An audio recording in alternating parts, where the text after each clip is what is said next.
आज ही डाउनलोड करें और अपने पसंदीदा शोज का आनंद लें। मिस्टर राघव, पेशेंट की हालत बहुत ही नाजुक है। ये क्या करें डॉक्टर? आपसे जो बन पड़े आप कीजिए, बस मेरी माँ को कुछ नहीं होना चाहिए। देखिए, पेशेंट के घाव बहुत ही गहरे हैं और अब तो इंटरनल ब्लीडिंग भी चालू हो चुकी है, तो पेशेंट को फौरन ही वेंटिलेटर पे रखना पड़ेगा ताकि उनकी वाइटल इमीडिएटली स्टेबल हो सके। और हमने तैयारियां भी पूरी कर ली हैं। इससे पहले आप चाहे तो अपने फैमिली के 1-2 मेंबर्स के साथ जाकर पेशेंट से थोड़ी देर के लिए मिल सकते हैं। राघव, मुझे लगता है आपको और उन्नति को जाके मिल लेना चाहिए।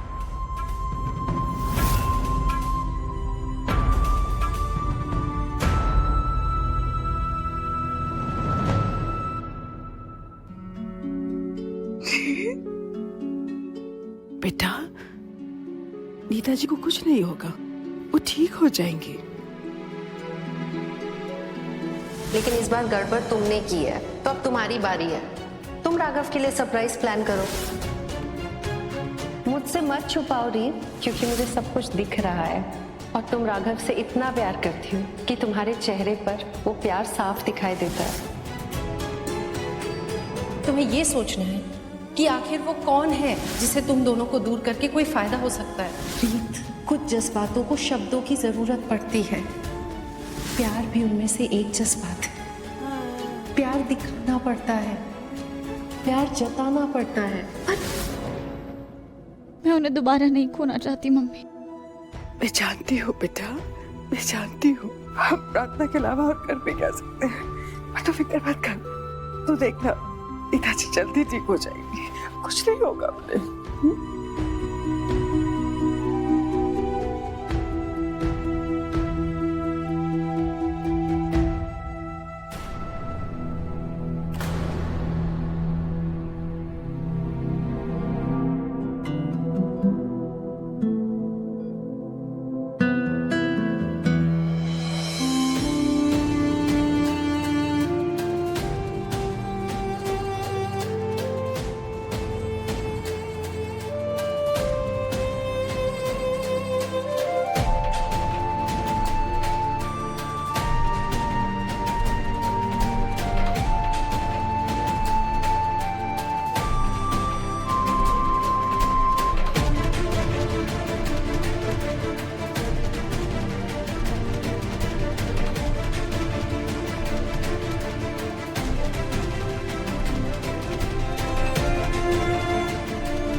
मैं जानती हूँ कि तुम्हारा दर्द बहुत बड़ा है, लेकिन बेटा ये वक्त भी गुजर जाएगा।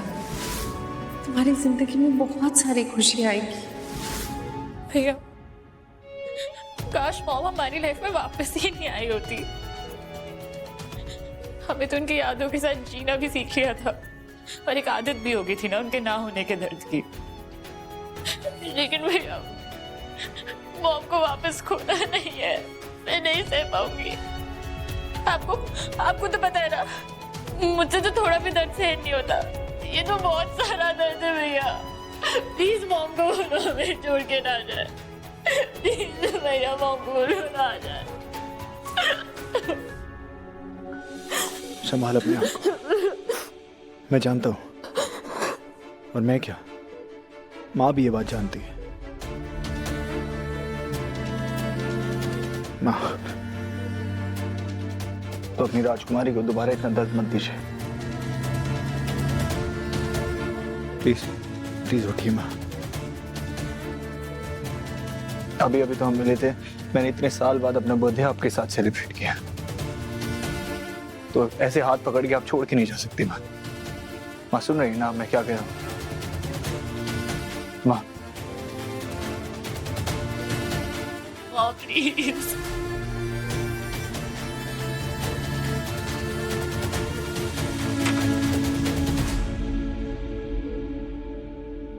आप दोनों को बाहर जाना होगा। हमें पेशेंट को वेंटिलेटर सपोर्ट पर शिफ्ट करना है।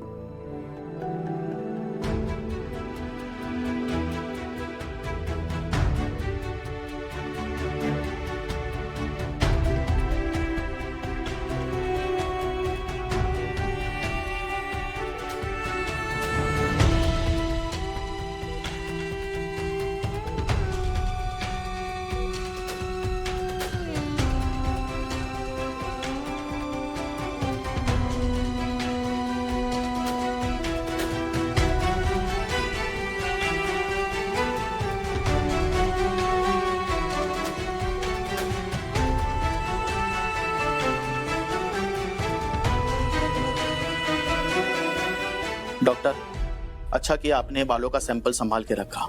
ये हमारे लिए बहुत बड़ा सबूत हो सकता है। बस मेरा तो यही कहना था कि ये बाल मिसेस चावला के भी तो हो सकते थे। देखिए टेक्सचर और कलर से तो हमें नहीं लगता कि ये उनके बाल हैं। बाकी कंफर्म तो आपकी फॉरेंसिक टीम ही कर पाएगी। Thank you doctor. मिसेस रीत, इस केस के सिलसिले में मुझे आपको पुलिस स्टेशन भी बुलाना पड़ सकता है। प्लीज कोऑपरेट कीजिएगा। जी जरूर। ये रीत रिपोर्टर से क्यों मिलना चाहता है? मुझे क्या पता माँ। थैंक यू डॉक्टर, मैं चलता हूँ।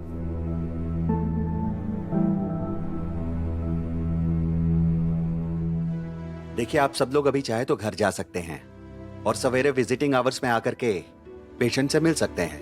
डॉक्टर साहब, आप जिसे बार बार पेशेंट कह रहे हैं वो मेरी माँ है और उन्हें छोड़कर मैं कहीं नहीं जाने वाली।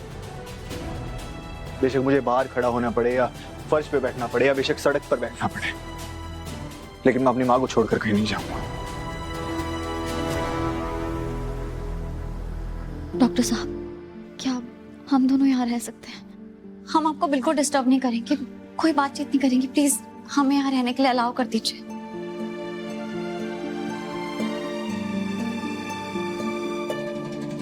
अगर मुझे जिंदा रहना है तो नीता का मरना जरूरी है, लेकिन अगर राघव यहाँ रहेगा तो मैं नीता को कैसे मारूंगी? ठीक है। Thank you. मैं भी तुम दोनों के साथ यहाँ रुकूंगी। बुआ जी, आपकी सुबह से तबीयत खराब है, आप घर जाइए, आराम कीजिए, मैं आपको कॉल करती रहूंगी। राघव रीत बिल्कुल ठीक कह रही। हम सबको इस वक्त यहाँ से चलना चाहिए। आओ चलो, आ जाओ। बुआ जी आप आराम कीजिए। रीत बेटा, बेटा तुम प्लीज अपना और राघव का ख्याल रखना।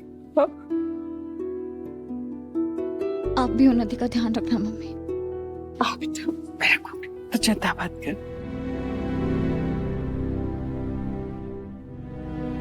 राघव बेटा, बेटा हिम्मत मत हारना, इधर से जल्दी ठीक हो जाएंगे। हाँ, ध्यान रखो। भैया